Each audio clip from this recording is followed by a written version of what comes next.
quand tu es là. Tout est possible, Jésus avec toi. Je marche dans ta lumière qui s'illumine en moi. Chaque jour avec toi, je crois. Alléluia, rien n'est trop grand. Alléluia, tu es tout puissant. Alléluia. Commence à rendre grâce à Dieu. Commence à compter les bienfaits de Dieu. Les bienfaits de Dieu de cette semaine. Alléluia. Commence à faire l'inventaire dans ton esprit des bénédictions, des grâces auxquelles tu as part. Rends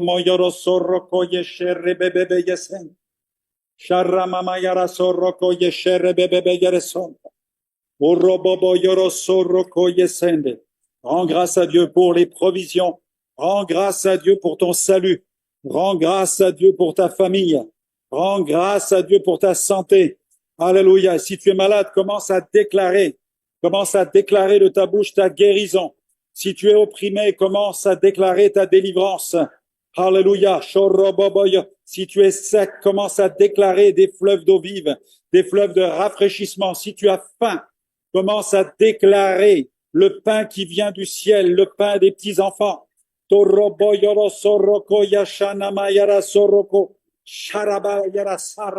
Alléluia. Merci, cher Saint-Esprit. Merci pour ta présence. Oh, Dieu soit béni. Alléluia. Même si tu n'arrives pas à prier chez toi ce soir, commence à demander au Saint-Esprit de te vivifier. Car la Bible dit que l'Esprit Saint vient et qu'il nous aide dans notre faiblesse, car nous ne savons pas ce qu'il convient de demander. Mais il nous aide, il nous fortifie et il prie au travers de nous par des soupirs inexprimables.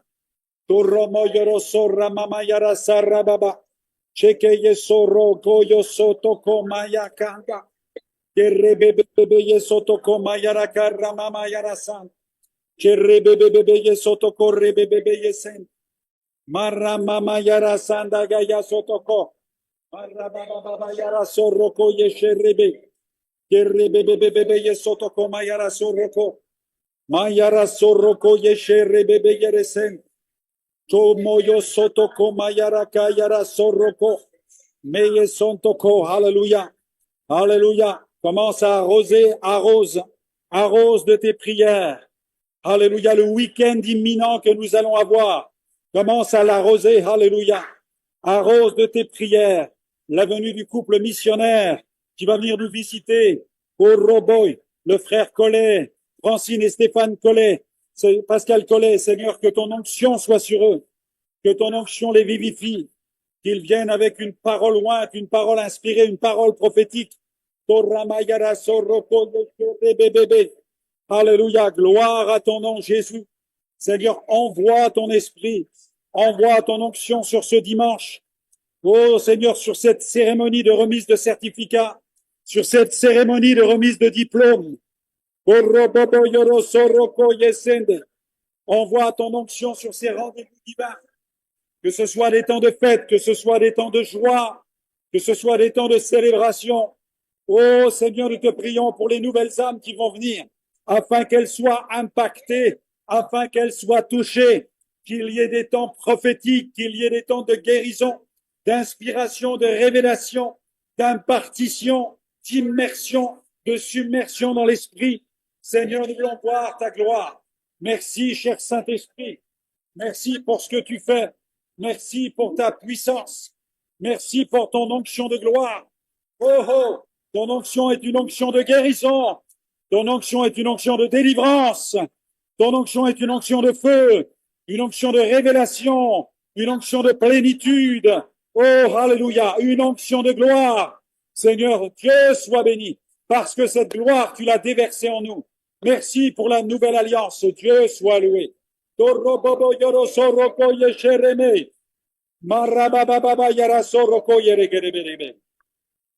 Dieu soit béni. Amen.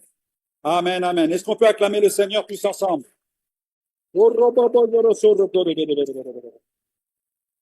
Amen. Alléluia. Est-ce que vous êtes prêts à entendre la parole de Dieu? Amen. Est-ce que chez vous, vous êtes prêts à manger le pain qui est réservé aux petits-enfants? aux enfants du royaume. Alléluia. Et vous n'allez pas avoir des miettes. Amen. Non, vous allez avoir des bonnes tranches. Vous allez avoir plus qu'un pain de campagne, un pain ultra vitaminé. Amen. Le pain du royaume, gloire à Dieu. Et ce pain, c'est le pain de la guérison. C'est le pain de la délivrance. C'est le pain de la restauration. C'est le pain du salut. Et il faut nous en nourrir parce que Jésus a dit, je suis le pain de vie. Et celui qui mange de ce pain vivra éternellement. Alors nous savons que ce pain va libérer la vie dans notre vie et que nous allons pouvoir glorifier pleinement le Seigneur. Alléluia. Et je vous invite à prier pour ouvrir votre cœur à la parole. Amen. Nous voulons aussi ouvrir notre cœur à la parole que Pasteur John va nous partager. Gloire à Dieu. Alors, je reviens.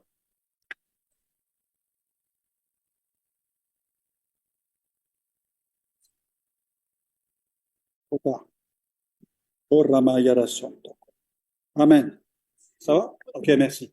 Merci Seigneur, nous ouvrons notre cœur pour recevoir ta parole, qu'elle soit une parole de révélation.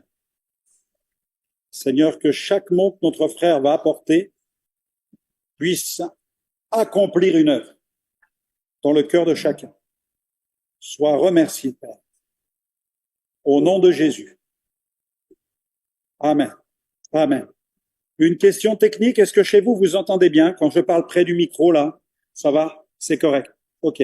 Donc, on va pas prendre un micro dans la salle, sinon ça va trop résonner du fait qu'on utilise uniquement le micro d'un ordinateur ce soir. Donc, John va se tenir près de vous devant l'écran. De cette manière, nous qui sommes sur les rangs de devant et vous qui êtes devant votre écran, vous allez profiter au maximum donc de ce message. Et pour les sentinelles, elles viendront tour à tour prier aussi devant le micro de l'écran que nous avons ce soir. Amen. Amen. Si vous êtes plein de foi ce soir, vous mettez des pouces jaunes maintenant. Alléluia. Dans la salle, vous mettez vos mains. Amen. Amen, amen, amen. Gloire à Dieu. Amen. Gloire au Seigneur. Je laisse la place à Pasteur John. Soyez bénis.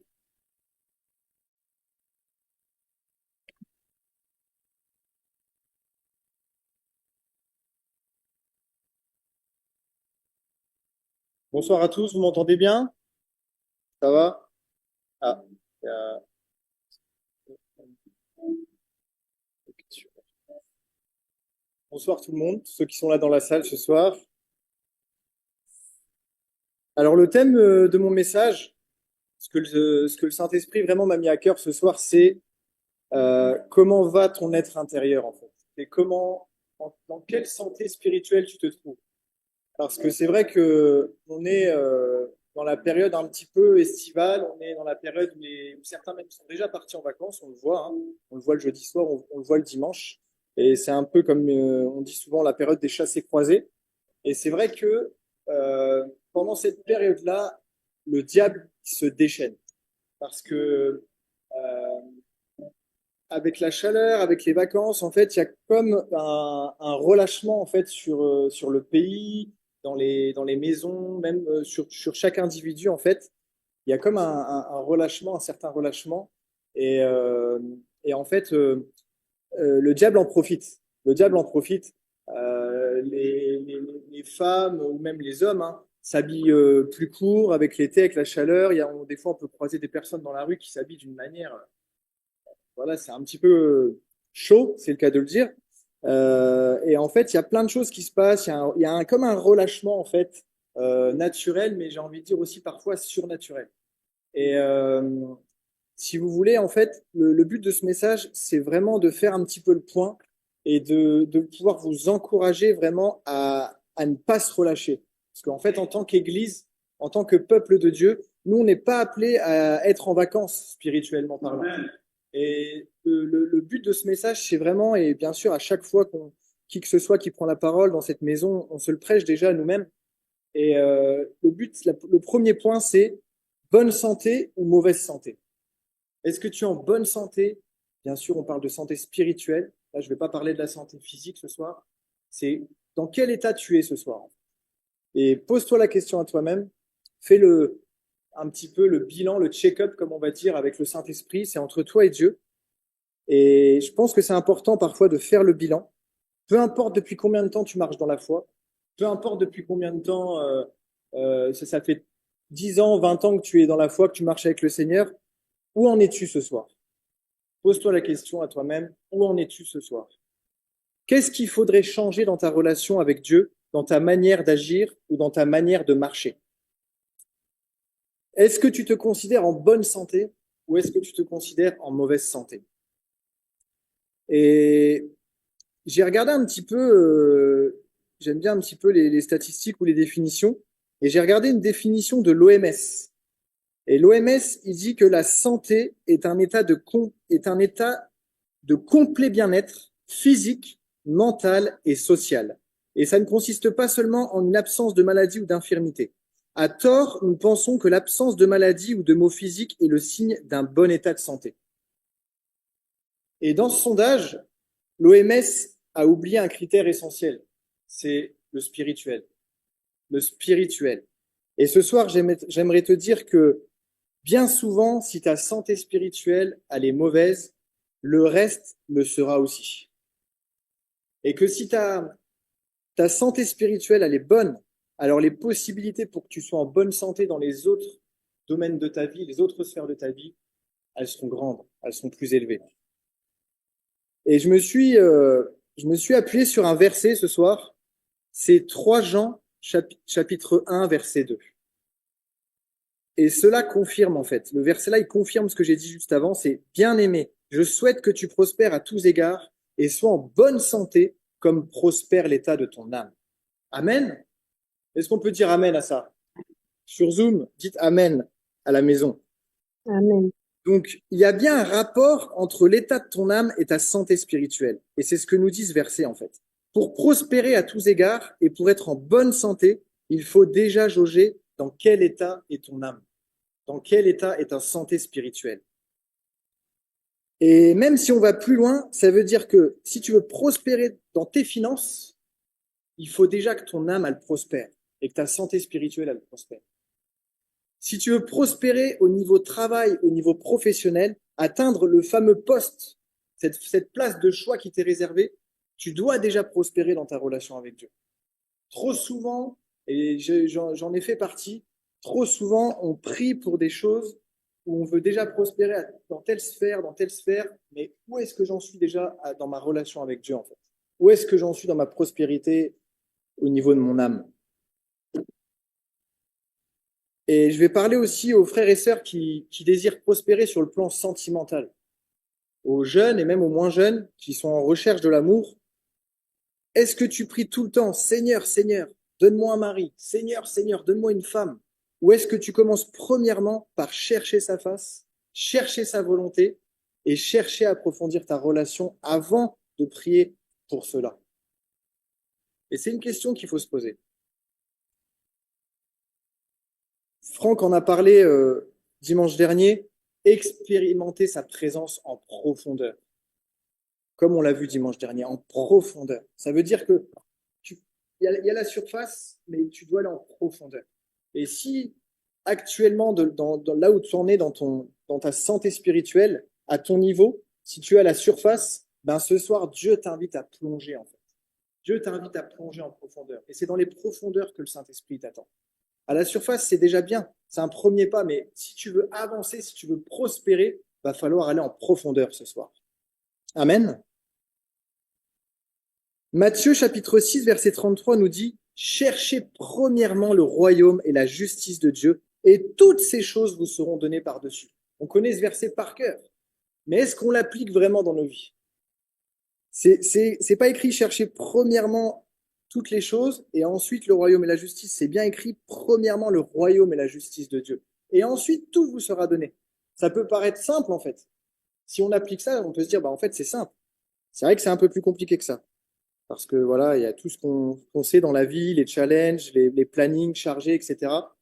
Mais vraiment, ce soir, j'aimerais faire comme une piqûre de rappel et t'inviter à d'abord chercher le royaume de Dieu, la justice de Dieu, la présence de Dieu, à d'abord prendre plus de temps dans l'intimité avec le Seigneur. J'accepte, c'est moi qui gère, hein, qui accepte les membres. Donc voilà, multitâche. Essayer de gratiner la tronche. Regarde mes coudes. Ah, faut que tu coupes ton micro, couper le son. C'est là. Ah oui, excusez-nous, vous activez tous les sons. Yes. Vous n'avez plus le droit de parler. Donc voilà, le premier point, c'est est-ce que tu es en bonne santé spirituelle ce soir ou est-ce que tu es en mauvaise santé? Et c'est entre toi et Dieu. Deuxième point, j'aimerais qu'on puisse parler de ce qui rend malade ton être intérieur, ou ce qui peut rendre malade ton être intérieur, ce qui peut faire en fait que tu sois en mauvaise santé spirituelle. Et un des points, parce qu'il y en a plusieurs, on va pas tous les prendre, mais un des points qui est important, qui est essentiel, c'est le manque de connaissance. Le manque de connaissance de la parole est un des facteurs qui nous rend faibles et qui provoque en nous une santé fragile, une santé fébrile. Et Dieu nous le précise dans Osée chapitre 4, verset 6, « Mon peuple est détruit parce qu'il lui manque la connaissance. » Et tu dois refuser ça ce soir. Vraiment, tu dois refuser d'être détruit. C'est fort. C'est pas un petit mot qui est écrit. C'est mon peuple est détruit parce qu'il lui manque la connaissance. Lire peu ou méditer peu la parole de Dieu te donne une petite santé spirituelle. Est-ce que tu as envie ce soir d'avoir une excellente santé spirituelle ou est-ce que tu as envie d'avoir une toute petite santé spirituelle? Qui c'est qui veut une bonne santé spirituelle? Gloire à Jésus.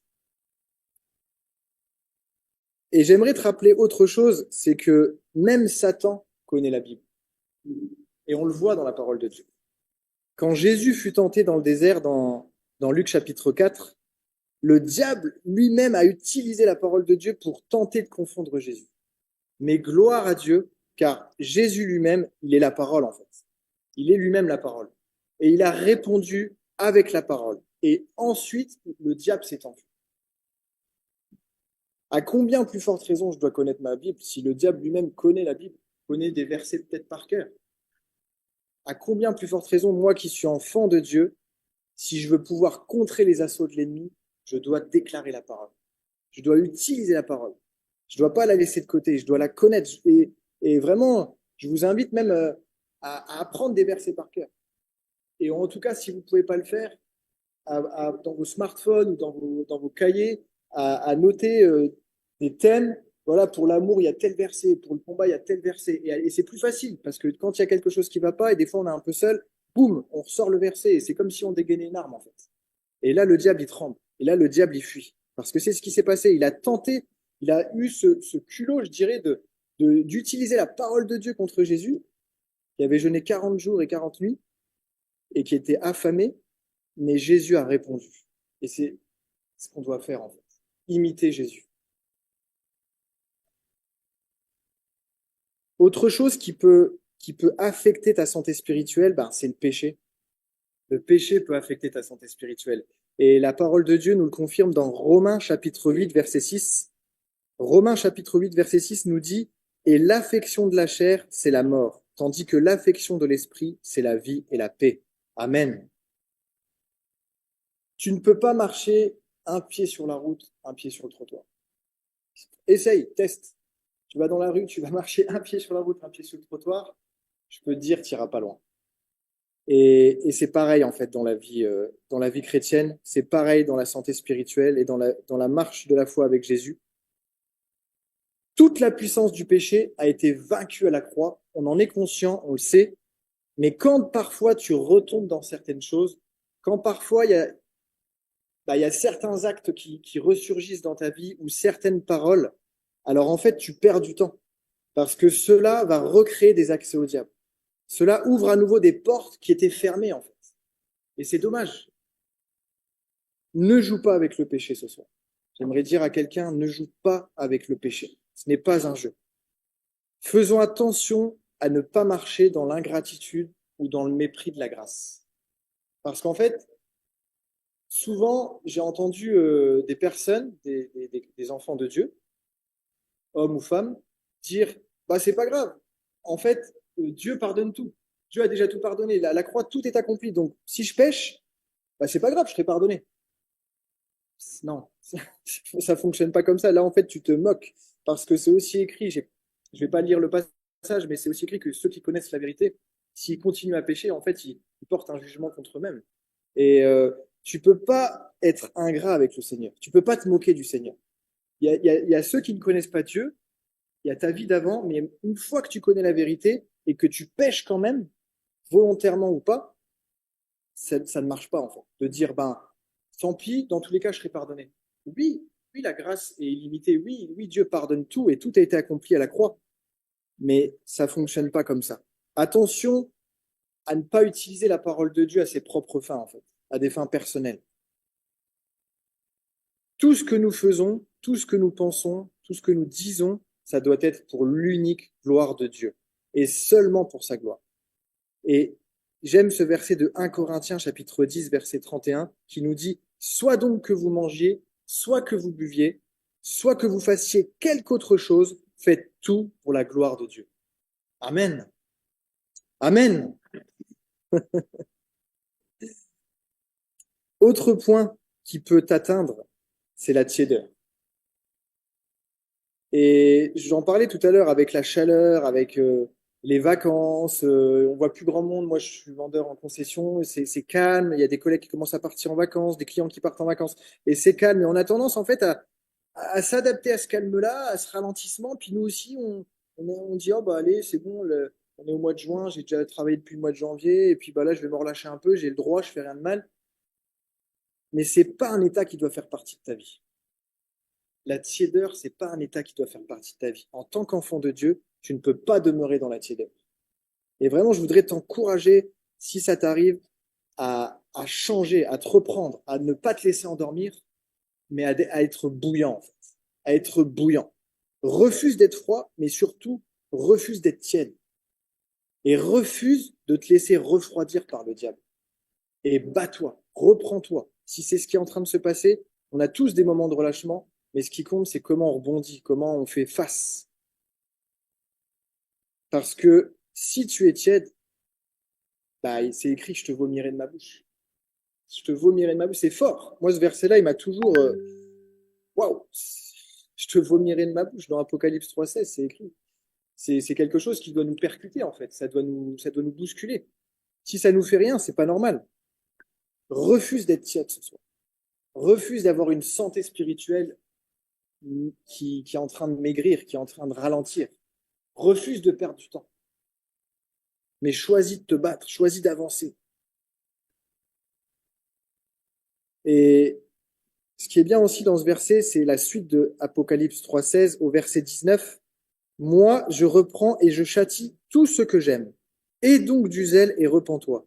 Verset 20. Voici, je me tiens à la porte et je frappe. Si quelqu'un entend ma voix et ouvre la porte, j'entrerai chez lui. Je souperai avec lui et lui avec moi. Celui qui vaincra, je le ferai asseoir avec moi sur mon trône. Gloire à Dieu. Comme moi j'ai vaincu et me suis assis avec mon Père sur son trône. Que celui qui a des oreilles entende ce que l'Esprit dit aux églises. Ça, c'est puissant comme verset. Et ça, c'est un verset que je vous invite à reprendre chez vous. Depuis combien de temps tu n'as pas soupé avec Dieu? Sincèrement, depuis combien de temps tu n'as pas pris un moment d'intimité, de tête à tête avec lui, où voilà, tu t'humilies, et pendant que tu t'agenouilles, pendant que tu as ce moment d'intimité, il te restaure, il te relève. Soyons vrais devant notre Dieu, soyons des chrétiens authentiques. Est-ce qu'il y a quelqu'un qui aime bien le Coca-Cola ici? Sur Zoom, il y en a qui aiment bien le Coca-Cola? Pourquoi je parle de ça? Parce que quand j'étais un peu plus jeune, des fois mes parents ils achetaient du River Cola. Il y en a qui connaissent le River Cola?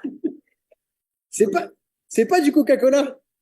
C'est une imitation du Coca-Cola. Eh ben, ce soir, je t'invite à être une vraie bouteille de Coca-Cola. Refuse d'être du River Cola. Sois authentique. Sois pas une pâle copie. Sois pas juste une façade. Sois un vrai Coca-Cola. Rafraîchissant. Rafraîchissant. Sans sucre pour ceux qui veulent. Non, mon frère, ma sœur, tu es destiné à être victorieux. Et ce soir, le Saint-Esprit veut te le rappeler. Tu es destiné à être victorieux dans chacun de tes combats. Je ne sais pas par quoi tu passes en ce moment. Je ne sais pas ce qui peut te combattre en ce moment, mais tu es destiné à être victorieux. Mais, il y a quand même un mais, tu dois faire ta part. Tu dois faire ta part. Jésus a déjà fait la sienne. Et il continue de la faire parce que ça ne s'arrête pas. Il n'y a pas une date de péremption, comme je l'avais dit une fois. C'est illimité. Lui, sa part est faite. Tout est accompli. Et moi, je trouve ça, ce verset, je reprends ce verset parce que c'est magnifique, en fait, de connaître l'avenir. J'aimerais te rappeler que ton avenir, il est entre tes mains et que ta destinée, elle est déjà validée. Elle est déjà établie. Et c'est ce qui nous dit le verset 21.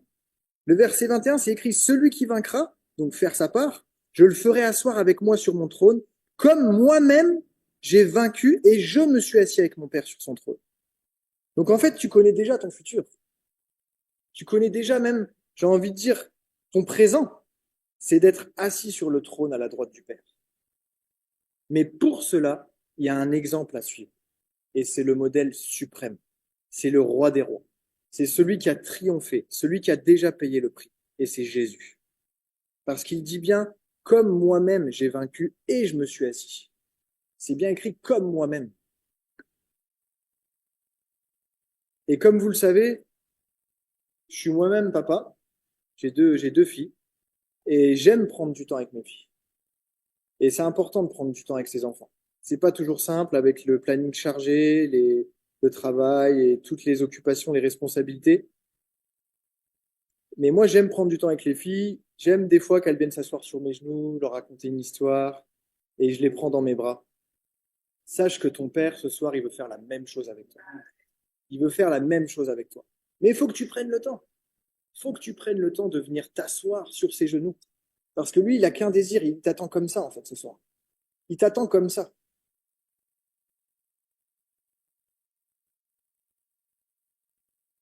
Et j'avais à cœur aussi de partager quelque chose sur ce deuxième point.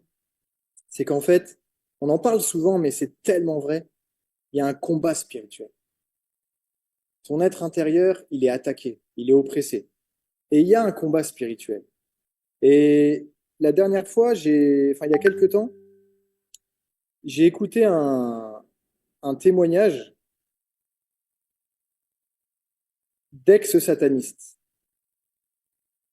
Et il faut en prendre conscience. C'est-à-dire qu'en fait, il y a un ex-sataniste qui témoignait en fait de comment ça se passait les réunions entre satanistes.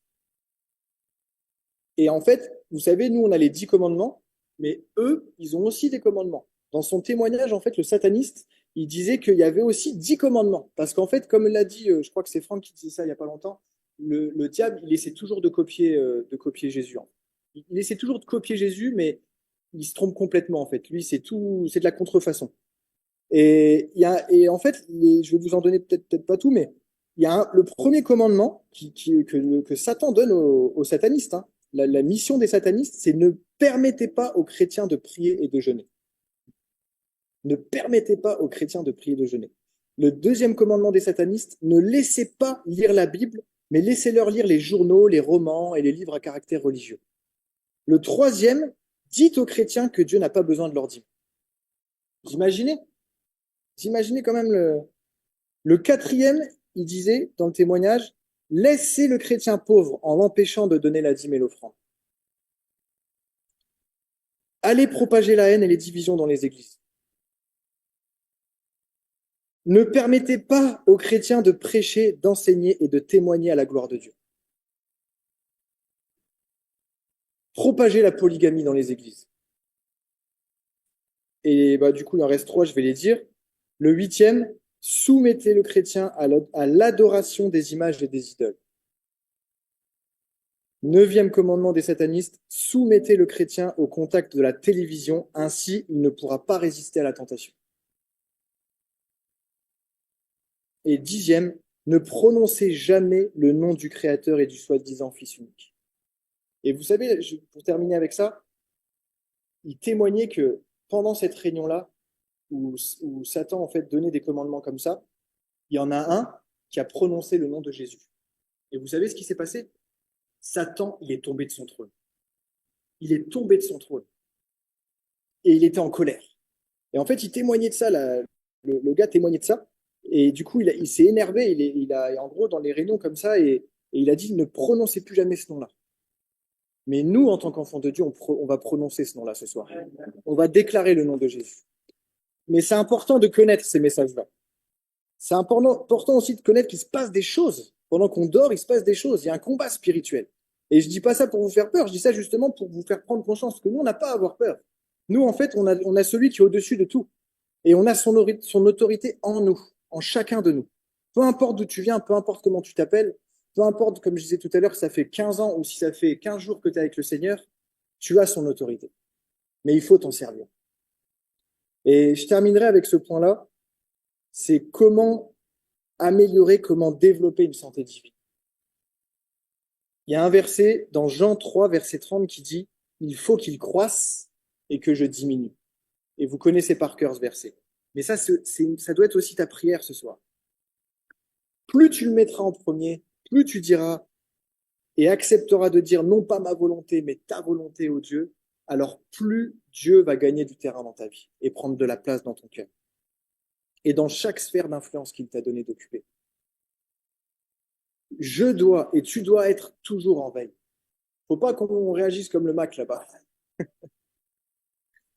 N'éteins pas ton ordinateur spirituel, n'éteins pas ton Mac spirituel. Reste toujours en veille. Refuse de le débrancher. Sois prêt à actionner et à déclarer la parole de Dieu.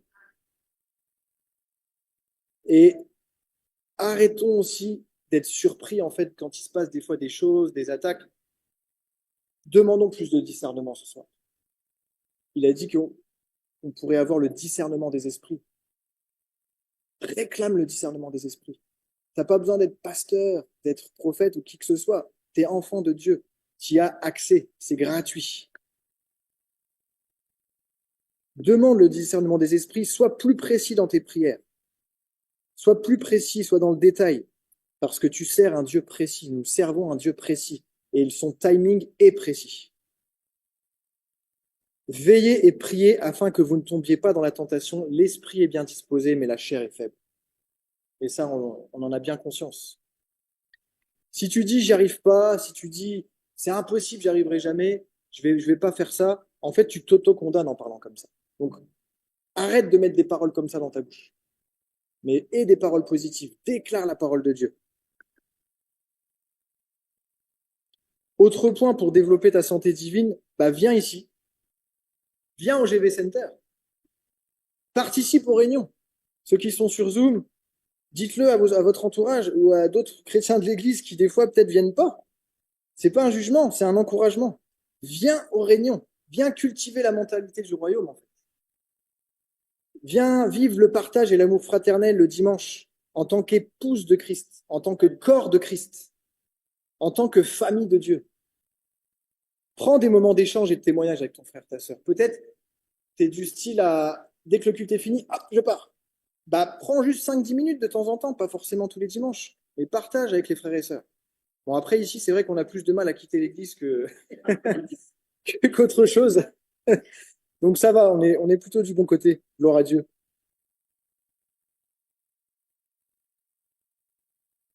Participe aux différentes activités de l'église.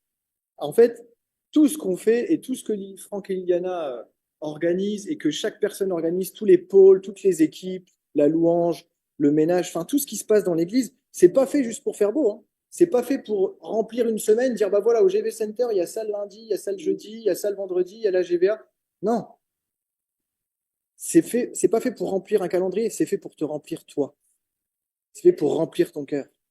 C'est fait pour remplir tes pensées. Et tout ce que nos visionnaires proposent dans cette maison, c'est fait pour développer et améliorer ta santé spirituelle et ta relation, donc ton être intérieur. Et je terminerai avec ça. Si tu veux vivre le miraculeux, si on parle de dons, de miracles, de manifestation de l'esprit, de guérison, de délivrance, de chasser les démons, si tu veux vivre plus, tu dois expérimenter plus. Tu dois développer plus ta relation avec Dieu. Si tu développes peu, tu vas vivre peu. C'est pas plus compliqué que ça. Alors développe, comme on dit à la GEVA, il y a un cours qui parle de ça, développe ta stature, du statut à la stature, développe ta stature et la musculature de ton être spirituel. Tu veux chasser les démons? Alors développe ton être intérieur. Développe encore plus ta relation avec Dieu. Tu veux voir des miracles? Alors prends plus de temps dans le jeûne et la prière. Parce que 1 Corinthiens chapitre 4 verset 20 nous dit, en effet, le royaume de Dieu ne consiste pas en paroles, mais en puissance. Et c'est ce que Dieu veut faire avec toi. Est-ce qu'on peut se lever? Est-ce qu'on peut acclamer Jésus? Gloire au Seigneur. Amen. On va continuer du coup avec les sentinelles de prière.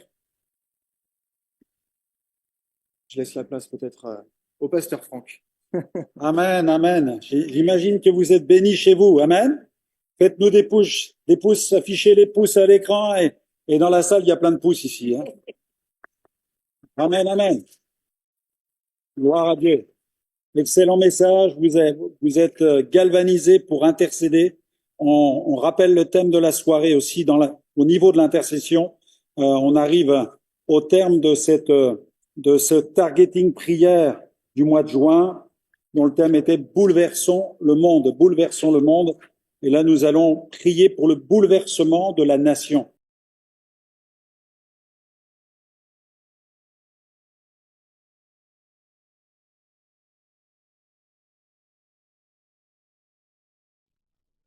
N'hésitez pas à liker, à partager la chaîne et à vous abonner.